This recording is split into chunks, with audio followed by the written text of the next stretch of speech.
কড়াই গরম হয়ে গিয়েছে, এখন তেল দিয়ে দিচ্ছি পরিমাণ মতো। তেলটা ভালো করে গরম হয়ে গেছে, এখানে দিয়ে দিচ্ছি আদা, রসুন এবং পেঁয়াজ বাটা একসঙ্গে বেটে দিয়ে দিলাম। এখন ভালো করে এগুলোকে লাল লাল করে নিব। দিয়ে দিচ্ছি লবণ, হলুদ গুঁড়ো, মরিচ গুঁড়ো, জিরে গুঁড়ো, রাঁধুনি দিয়ে দিলাম, এলাচ, লবঙ্গ, গোলমরিচ দিয়ে দিলাম। এখন ভালো করে এগুলোকে মিশিয়ে নেব আর ভালো করে কষাতে হবে। যত কষানো হবে তত তরকারিটা ভালো হবে। এখন সামান্য পানি দিয়ে দেব, ভালো করে নেড়ে নেব। অল্প আছে মশলাগুলোকে ভালোভাবে কষিয়ে নেব।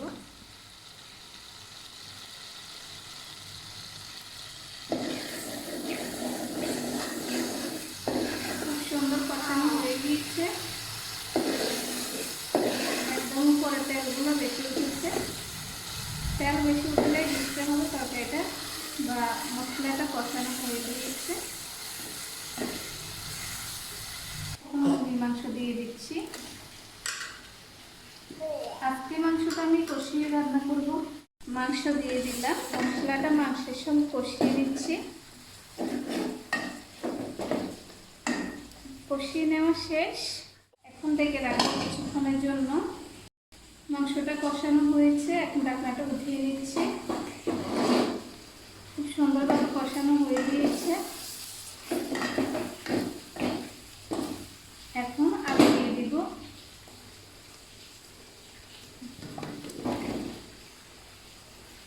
আলুগুলো ভালো করে নেড়ে দিচ্ছি। আজকে মাংস থেকে আলু বেশি দিয়েছি, কারণ সবাই আলু পছন্দ করে আর মাংসের আলু খেতে খুবই ভালো লাগে, তার জন্য আলুর পরিমাণটা একটু বেশি করে দিয়েছি। আবারও কিছুক্ষণ ডেকে রাখবো। ঢাকনাটা উঠিয়ে নিচ্ছি। আলু এবং মাংস খুব সুন্দরভাবে কষানো হয়ে গিয়েছে। এখন পানি দিয়ে দিলাম পরিমাণ মতো। এগুলো হলো বৃষ্টির পানি, বাইরে প্রচুর বৃষ্টি হচ্ছে।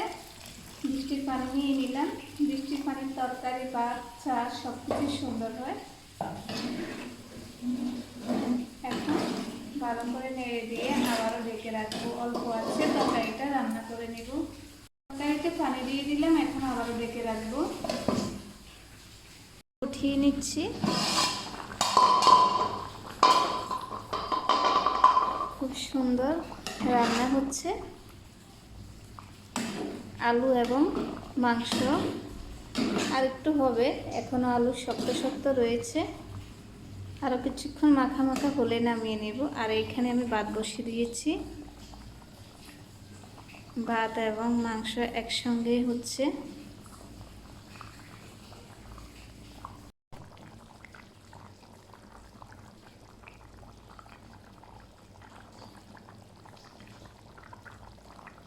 মাংসটা হয়ে গিয়েছে, এখন নামিয়ে নেব। একটু জল রেখেছি, আর একটু জল রেখে নামাতে হবে, তা না হলে আলুতে জল টেনে নেবে, তা একবারে শুকনো শুকনো হয়ে যাবে। তাই আলু দিয়ে যে কোনো তরকারি রান্না করলে একটু আগে আগে নামাতে হবে। এখন চুলাটা আমি বন্ধ করে দিচ্ছি, হয়ে গিয়েছে।